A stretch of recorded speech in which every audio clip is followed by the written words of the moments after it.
There are some sentences that don't sound like much to anyone else, but they shatter you when they come from the one person you've given everything to. Mine came on a Wednesday night at 9:47 p.m. I remember the time because I glanced at the clock on the microwave when she said it, right after she poured herself another glass of wine. "You don't make me feel anything anymore." That's all she said. No argument, no tears, no fight. Just a cold sentence delivered in the same tone you'd use to talk about the weather. Her name is Claire, my wife, or at least the woman who used to be my wife in every way that mattered. We'd been together 9 years, married for 7. The kind of couple people used to point to as an example. They're solid. They're happy. Maybe we were once. But lately, it felt like I was living with a stranger who had my wife's face, but none of her warmth. I tried to laugh it off, even though my stomach dropped. What's that supposed to mean? She swirled the wine in her glass, eyes fixed on the dark red liquid instead of me. It means exactly what I said. I don't feel anything. Not love. Not excitement. Not even irritation. Just nothing. I wanted to argue, to push back, but I couldn't. Because deep down, I already knew what she meant. The last 2 years had been different. At first, I blamed the stress of her job. She'd come home tired, drained, barely speaking. I picked up the slack, cooking, cleaning, making sure bills were paid. I told myself it was just a phase. That once her company settled, she'd come back to me. But instead of coming back, she drifted further. It started with little things, turning away from my kisses, brushing off my touch with a distracted, "Not now, I'm tired." Then came the excuses for not going out together. She had a headache. She was swamped with work. She just wanted me time. I thought maybe a vacation would fix it. I booked a week in Florida, just the two of us, no work, no distractions. She spent most of it scrolling on her phone by the pool while I sat there in silence, watching couples laugh and splash in the water. That was the trip I realized something had broken between us. Still, I didn't give up. I doubled down. I started working out more, dressing sharper, even cooking those elaborate meals she used to rave about. I took her to the little Italian place where we had our first date. I tried to spark conversations late at night when we used to stay up laughing. Nothing landed. She responded with one-word answers, eyes always flicking back to her phone. The warmth, the spark, the us, it was gone.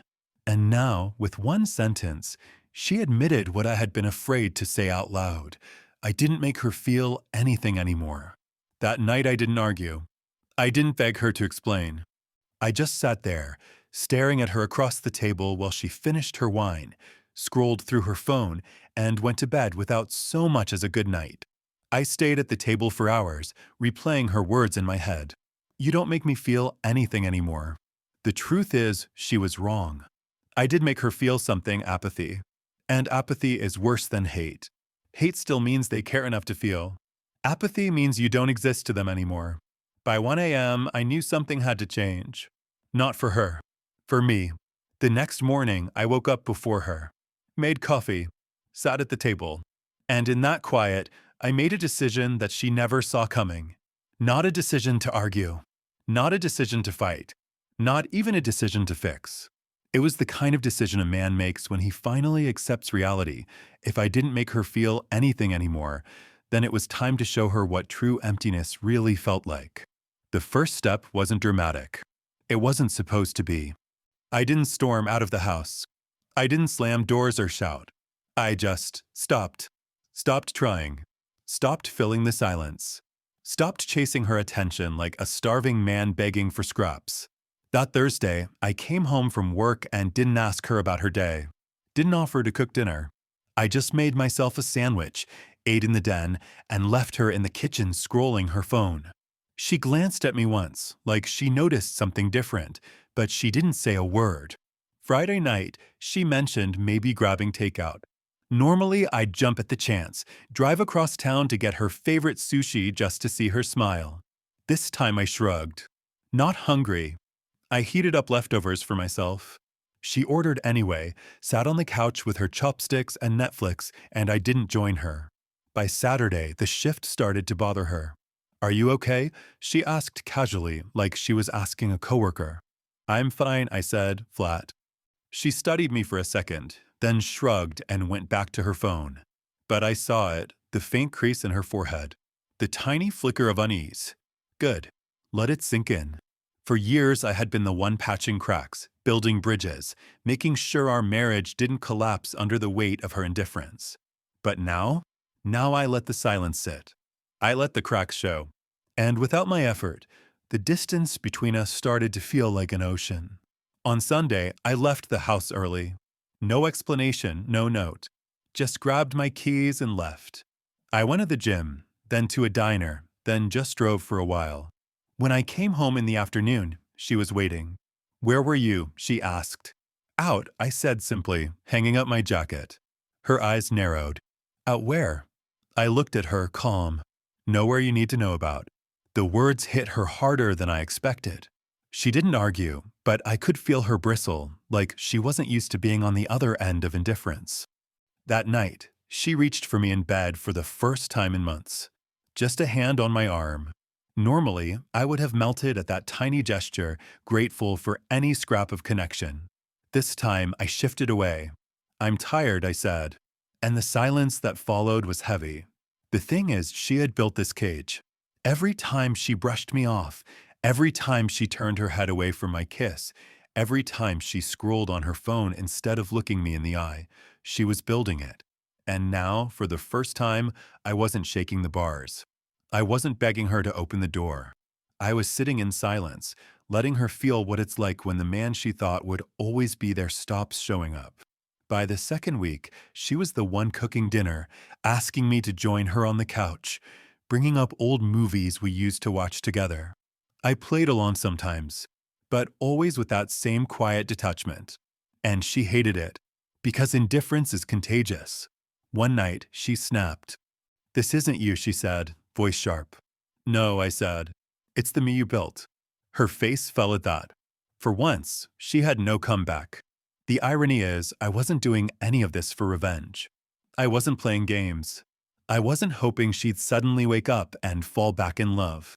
I was preparing for the day I'd walk out, leaving behind not just the marriage, but the version of me that begged for her attention.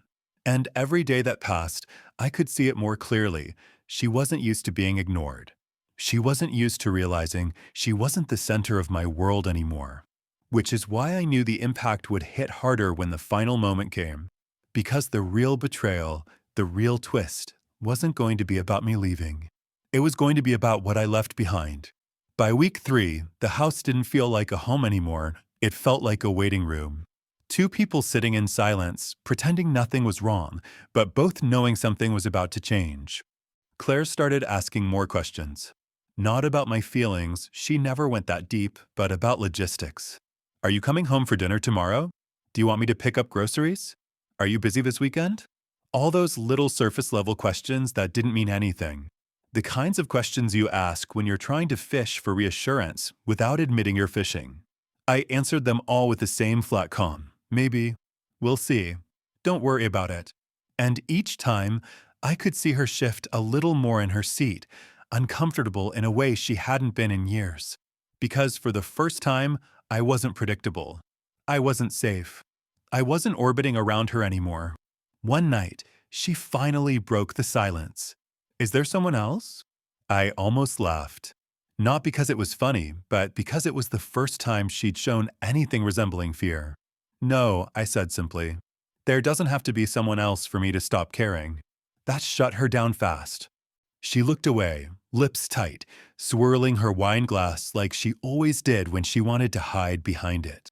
The truth was, I didn't have someone else. But for the first time in years, I had myself. My time, my attention, my energy, they were mine again. Not gifts to be wasted on someone who shrugged them off. And that scared her more than an affair ever could. The next few days were strange.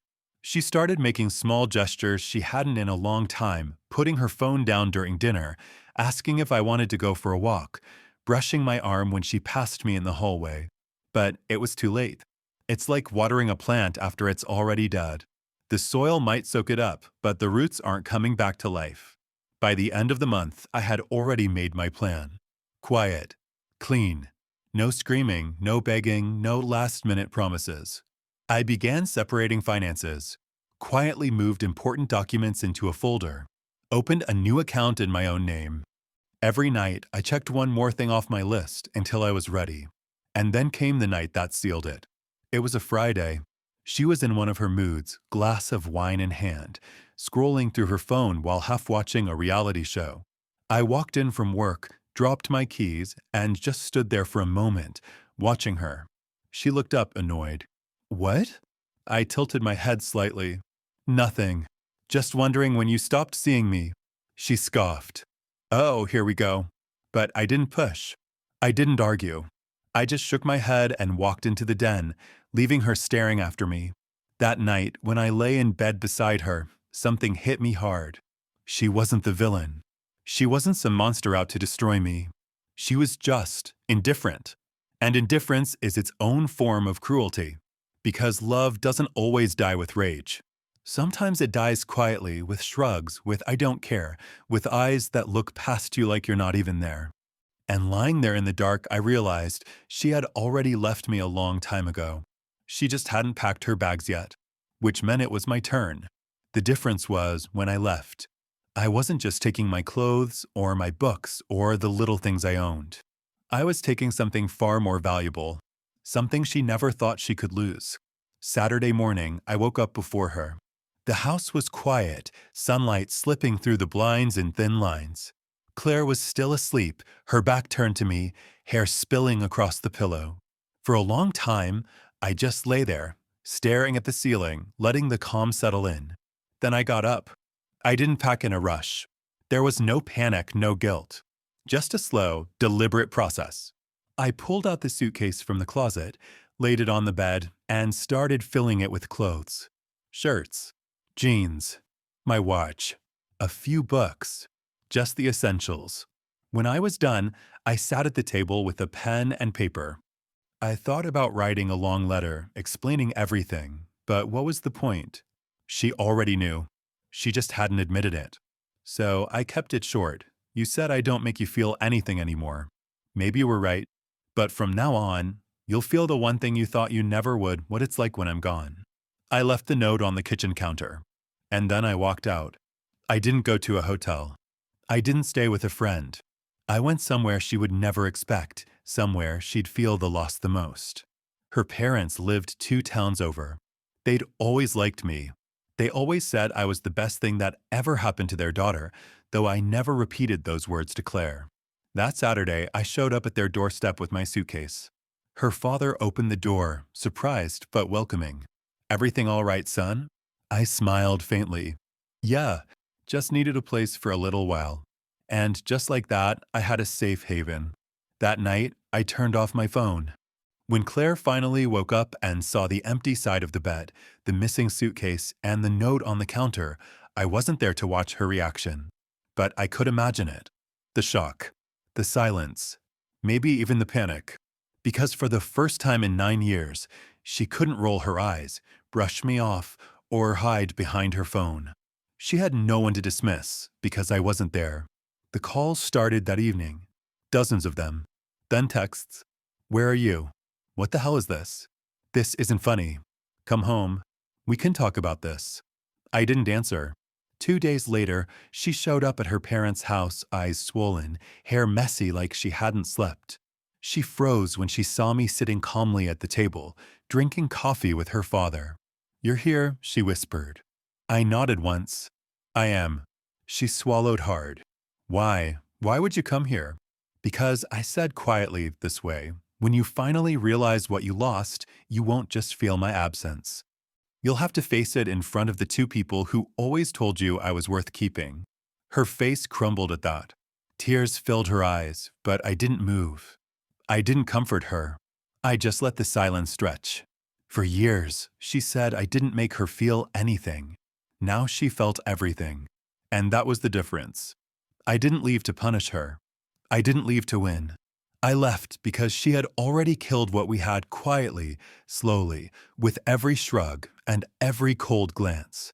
All I did was give her the ending she'd been writing for years. Except in my ending, she was the one left holding the empty space.